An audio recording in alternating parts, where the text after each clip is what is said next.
Welcome to the First Unitarian Universalist Congregation of Terre, Haute. This congregation welcomes all people, regardless of their age, religion, race, nationality, ability, sexual orientation, gender identity or expression, or anything else that has been used to divide people. We are a group of people with our own opinions, our own ideas, our own dreams. But we share ideals. We share a common belief in a liberal religion. In our discussions, we may disagree with each other, but we must always remember that what unites us is stronger than what separates us. We must always end the service aware of the love that we have for each other.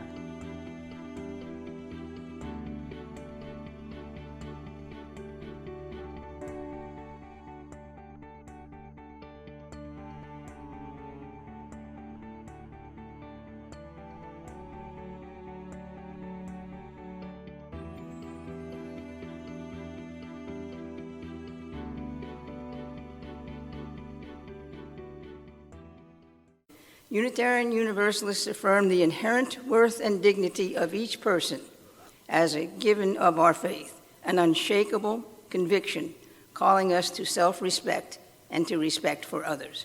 That was written by the Reverend Rebecca Ann Parker, minister, theologian, and author.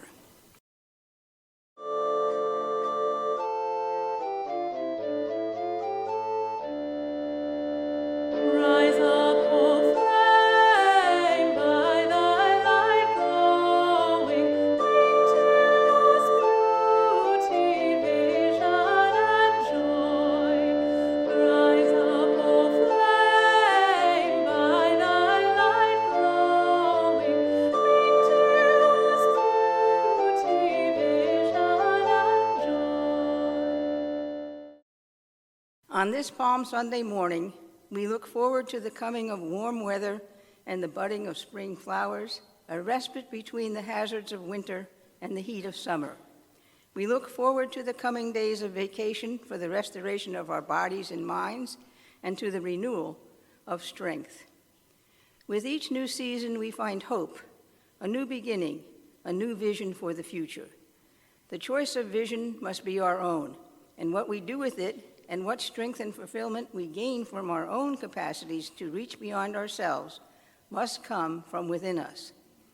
Let us strive to form bold visions and make daring decisions to heal our broken hearts and souls as we support the hopes and visions of each other and suffering humanity. May we gather together in community as we share in the ceremonies of this week of remembrance and hope for a better tomorrow. Come, let us worship together. Hymn number 104.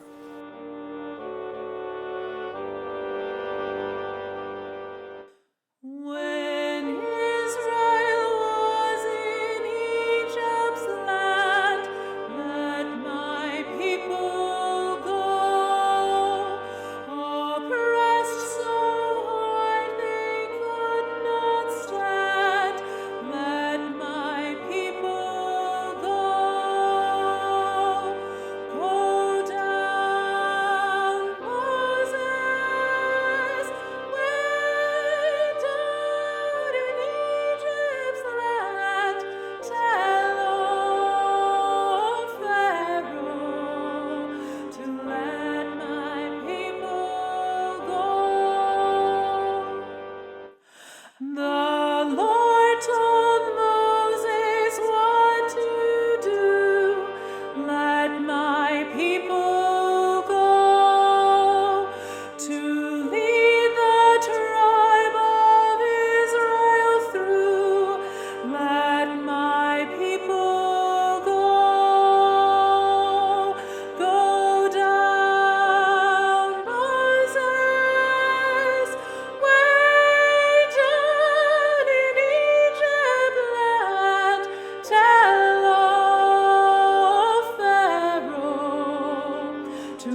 transitional words are number 632, Passover Remembered.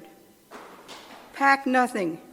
Bring only your determination to serve and your willingness to be free. Don't wait for the bread to rise. Take nourishment for the journey, but eat standing. Be ready to move at a moment's notice. Do not hesitate to leave your old ways behind. Fear, silence, submission. Only surrender to the need of the time, to love justice and walk humbly with your God. Begin quickly, before you have time to sink back into old slavery. Set out in the dark.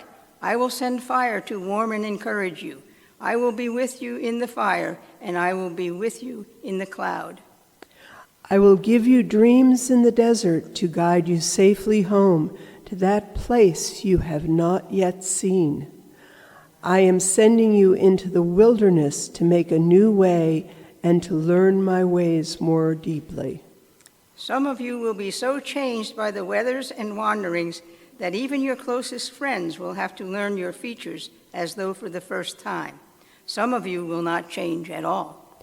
Some will be abandoned by your dearest loves and misunderstood by those who have known you since birth and feel abandoned by you. Some will find new friendship in unlikely faces and old friends as faithful and true as a pillar of God's flame. Sing songs as you go and hold close together. You may at times grow confused and lose your way. Touch each other and keep telling the stories. Make maps as you go, remembering the way back from before you were born. So you will be only the first of many waves of deliverance on these desert seas. It is the first of many beginnings. Your path shall tide. Remain true to this mystery. Pass on the whole story. Do not go back. I am with you now, and I am waiting for you. Our program this morning is by the Reverend Doddie Stone, and she will tell us about celebrations of the season, and in particular about fleeting moments of fame. Imagine being so excited about a journey that you're willing to travel on a moment's notice, willing to pack nothing, not even take time for the bread to rise, leave as soon as the word is given. Not because you're escaping a hurricane or a flood, not because you're escaping from a war zone or a disaster area. You are going from slavery to freedom, and it's happening right now in your lifetime. That which you've been waiting for has finally arrived, and you're going to be part of this exodus. It's time for a Passover into new life. Fast forward. The time is many years later, exact date uncertain, and now you're in the land you claimed as your birthright. But you still have others making the rules for you, and you don't feel free.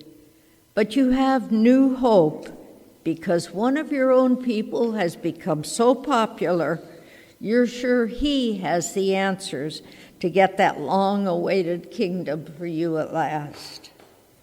You are in Jerusalem, in the week of remembrance of your ancient ancestors, on the only holiday that insists that women as well as men must participate. You are part of the crowd joining in the excitement. You've come to the sacred city with high hopes and expectations of a new world, and you are actually part of it. You shout as the crowd comes closer, "Hosanna! Hosanna!" Let's join that crowd as we listen to a young eyewitness on location outside the walls of Jerusalem.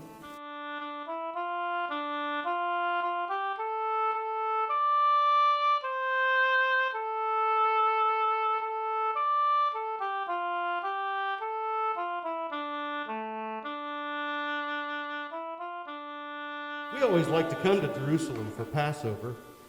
People come from everywhere to remember this special week. Boy, do I hate the crowds. It's a good time to stay out of the middle of town and watch the tourists as they come through the gates. That's where I was when all the shouting started. A bunch of people were all yelling as they gathered around a colt and a man who was walking with them when they took off some of their outer clothing and put them on the colt. This was really getting odd, but I guessed it was just some country folks excited about being in the city. But I was really surprised when they picked up a man and put him on top of the clothes and the colt. I was worried the poor animal might collapse. Then the people started throwing war clothes and tree branches in front of the man and called him a king. He looked about as much as a king as my little brother. And high is not what he was on that colt. His feet were almost dragging on the ground. We decided to get into the parade and see why this man was being treated as if he was the Messiah, because everything I had learned about Messiah just didn't match with him. When someone made fun of him and threw a rock at him, he didn't say anything. I thought he was real sissy, but I kept following the crowd into town, and he went into the temple. Well, there was a big sale going on, and he saw how some of the priests were overpricing stuff. He got real mad and said they shouldn't be cheating people. He got so mad he knocked down some of the tables and chairs and dumped their stuff. One thing was for certain. The people who put that man on the colt knew he had some kind of power. The priests knew it too, but they knew that his kind of power wouldn't go with their kind of power. Some people say he will rule with some kind of power today. I bet they won't recognize him when it does happen. His truth didn't last very long before the priests won out. But I can still hear the echo of the hosannas, and I won't forget that day. Thanks to our eyewitness and our imagination, we can glimpse the frenzy of the week known as Passover. We may not wave palm branches, and we may not have someone ride a donkey down the aisle to dramatize our service. We may not participate in a Seder unless we're fortunate to be invited into the homes of some of our Jewish friends and neighbors. We may call it mythology and see no reason to pay attention to any of the events of the week, unless it means an extra day of freedom off from our work schedules. But I believe that there are some truths that are relevant to our lives in this year, 2021. The Israelites wanted a leader to take them out of Egypt, and years later, the Israelites wanted a Messiah to come and free them from the oppressive rule of the Romans, even though they were now in their so-called promised land. We're not much different now. We seek leaders who will guide us out of our struggles into better places.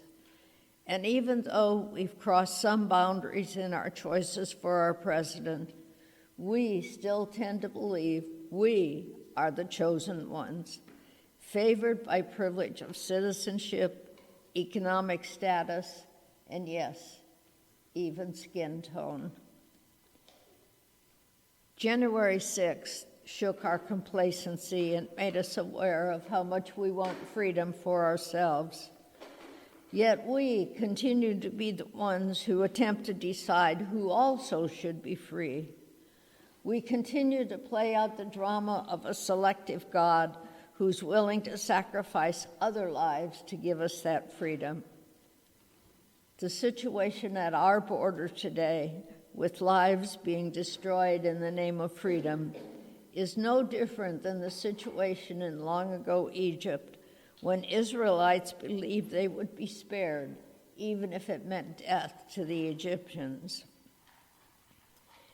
In spite of a leader who arose to proclaim a God of love as more powerful than a God of justice years ago, we remain a nation that struggles with a concept that all creation is sacred and of worth. And as a religious body, we proclaim that there is no eternal punishment. Yet, within our nation, we continue to find ways to destroy one another more than we do working together to find ways to live peacefully with one another. Stories of hatred towards Asian Americans and destruction by bombs and rifles continues to fill our daily news. We struggle to find the answer with gun rights. We agonize about the unborn child and try to pass legislation to determine who should make decision about lives yet to be. And at the same time, we struggle about voting rights and citizenship papers for many living within our borders without the documentation that we think they should have. We cannot come to agreement about the worth of lives for those beyond prison walls. We are just like the Israelites who grumbled when their journey didn't go as planned. That same reality exists today in our midst. We've tried to select our leaders, not by burning bushes or booming voices, but by agreement of those eligible to vote. Yet, when the leaders attempt to lead to the best of their abilities, there are those who grumble and complain about the places that are rockier than originally anticipated, just like the followers of Moses. The process is the same in our congregation as well as our country. And just as the Israelites look back on their days in Egypt with a rosy recall of what they remembered, so there are people that we all know, even in this congregation, who look back to other days and other churches. There are grumblings and disagreements about how the service is supposed to be on Sunday morning. And sometimes there's unhappiness about the speakers or their messages. It's easy to forget that we've left behind the isolation and lack of freedom caused by being exiles in the foreign land of other people's religious traditions. It's easy to forget the early days of high hopes and enthusiasm of dreaming about our promised land. We make excuses for the choices we have made, just like the children of Israel who struggled to survive as they resisted moving forward through the desert. We are reminded of our own story as we read their journey. But there's more to their story and ours than how difficult a struggle, especially during a pandemic that we still can't completely comprehend. There's also a story of hope and belief in the worth of a journey amidst discouragement, skepticism, and despair. Let's take another look at Moses and Jesus and their journeys. What other truths could we take from these two leaders and their fleeting moments of fame? This is what I see. Leaders have risen through the ages and will continue to appear. And though there's often disagreement about their leadership, followers will often appear. Some followers will stay and give their lives to the cause of their leaders, and other followers will be fair weather followers and turn back when the road gets rockier than they bargained for. But in spite of who leads or who stays or who goes, we believe that Unitarian Universalists know a deeper truth.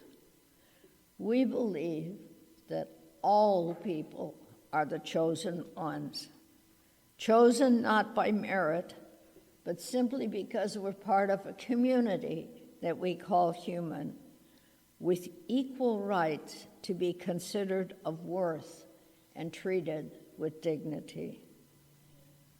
We continue to find ways to struggle to express this truth. And as a denomination, We are currently hoping to add an 8th statement of principle about this struggle, and there will be more discussion at our annual General Assembly in June, and we'll keep you informed as we gain new information. The Jews and the Christians of old were considered to be followers of a strange religion. And many people consider that Unitarian Universalists are also followers of a strange religion, just like our Jewish and Christian ancestors before us. Celebrating Palm Sunday and Passover gives us opportunities for remembering to acknowledge the whole of life, its fleeting moments of fame and glory, and its moments of disappointment when the parade seems to be passing us by. In this time of trying to come out of a pandemic and the upheaval of conditions in our national world, we need to continue to remember and tell the old stories. We need to continue to hope. This is not the first year that times have been hard, and it will not be the last. We will share bread with one another. We will continue to boil and color eggs in the coming week. And we can delight with every bite of chocolate that melts in our mouth and not in our hands. With every song we sing about miracles and a faith in a God who is one, we can remember all we've been given and continue to receive. When the disappointments come, and they will, we can also remember our ancestors and how they kept going, no matter how difficult the journey or how fleeting their moments of fame. Let us continue to believe that soon the day will arrive, not only as promised by the prophets and messiahs of old, but by our own leaders of today. Wait and see what a world there will be if we share, if we care, you and me. And our closing song is found on page 146.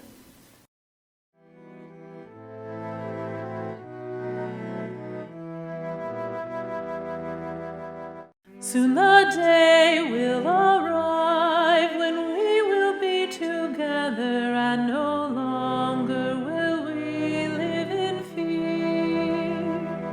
And the children will smile without wondering whether on that day thunder clouds will appear. Wait and see what a world there can be if we share, if we care, you and me. Wait and see what a world there can be if we share, if we care, you and me. Some have dreamed, some have died to make a bright tomorrow, and our vision remains in our hearts. Now the torch must be passed with new hope, not in sorrow, and a promise to make a new start. Wait and see what a world there can be if we share, if we care, you and me. Wait and see what a world there can be if we share, if we care, you and me. Our closing words are number 593. Again, it is a responsive reading. Liberation is costly. Liberation is costly. Even after the Lord had delivered the Israelites from Egypt, they had to travel through the desert. They had to bear the responsibilities and difficulties of freedom. There was starvation and thirst. They kept complaining. They complained that their diet was monotonous. And many of them preferred the days of bondage and of flesh pots in Egypt. We must remember that liberation is costly. It needs unity. We must hold hands and refuse to be divided. We must be ready. Some of us will not see the day of our liberation physically. But those people will have contributed to the struggle. Let us be united. Let us be filled with hope. Let us be those who respect one another. Desmond Tutu. May the blessings of love rest upon you. May peace abide with you. May God's presence illuminate your heart now and forevermore. Go in peace, know that you are loved, and that your life is sacred.